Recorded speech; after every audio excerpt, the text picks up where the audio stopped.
Hi, I'm Travis Studdard, a veterans disability attorney with Perkins Law Firm. Today I want to talk to you about 4 things you need to know about filing a VA claim.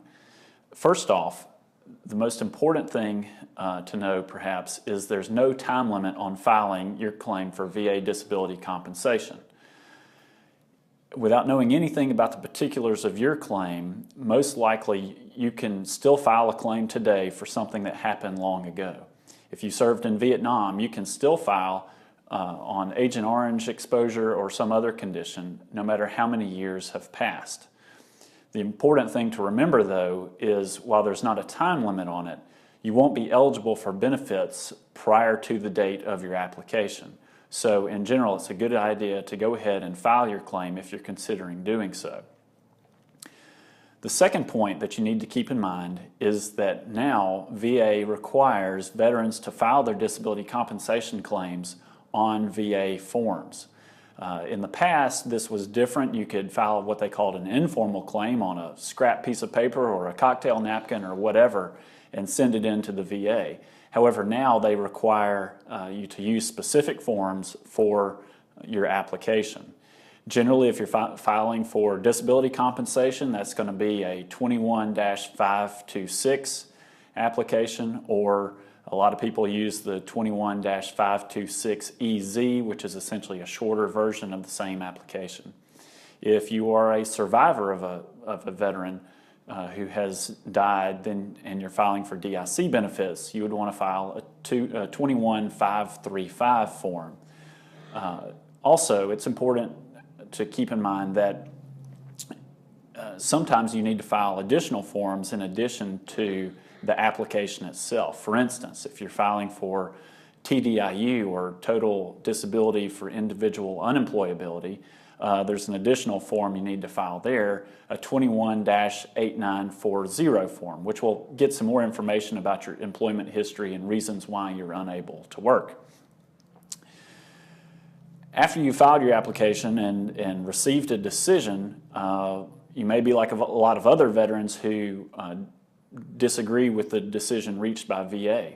In that situation, it's up to you to file what's called a NOD, or Notice of Disagreement.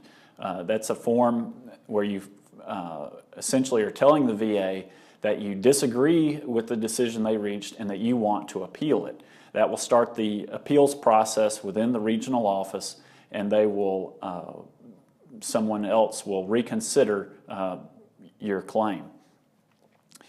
If you file that form, you have to do that notice of disagreement within 1 year of the ratings decision date of issue. So if you are going to do that, be sure you get it in within that 1 year, or your claim will stand denied.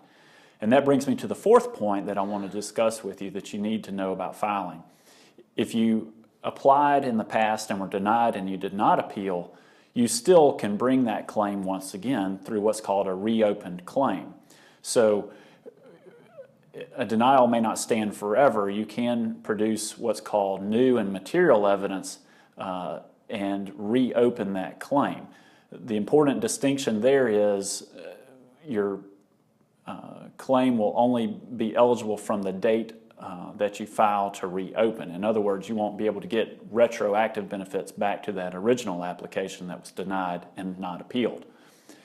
We'll talk again in another video about what exactly is new and material evidence that is required to reopen your claim. I hope you found this helpful. If so, I would ask that you give it a thumbs up on YouTube and look for our other videos talking about veterans disability compensation. If you want to be notified of those, you can subscribe on our YouTube page, Perkins Law Firm, and you can also go to our website, winyourvetclaim.com, where we have other articles and videos and other helpful information for you. And you can also use our Need Help function there to get a free consultation from us, or you can give us a call at 770-214-8885. Thanks for watching.